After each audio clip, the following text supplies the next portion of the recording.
If you want to set up PayPal with your Wave account, it's actually better to go over here to integrations and click connect here.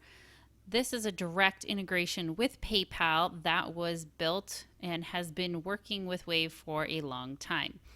It's going to take you over to the PayPal site so that you can log into your PayPal account and sync it. So let's go ahead and do that.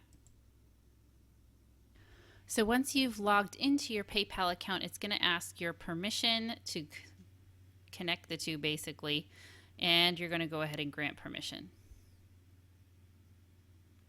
Then it's going to send you back to Wave, and it should start pulling your transactions into Wave. But first it's going to ask you where to put this. Now when you only have one business set up, then that's easy. You select your business and you want to give it a name. So I usually call it PayPal Business. And if you're doing work for trying to clean up a bunch of months, you haven't done any bookkeeping, you want to pull it all in, you can go further back, or you can say start at the beginning of the month. You get to pick what date it will start pulling transactions from your PayPal account. Once you've got that all set up, then click Save.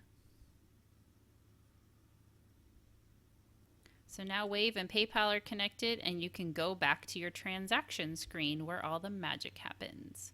Here's where it's going to show all your accounts. Now this has got a filter up here where it's listed for all accounts. You can do it just by PayPal or just by checking, depending on what you have going on.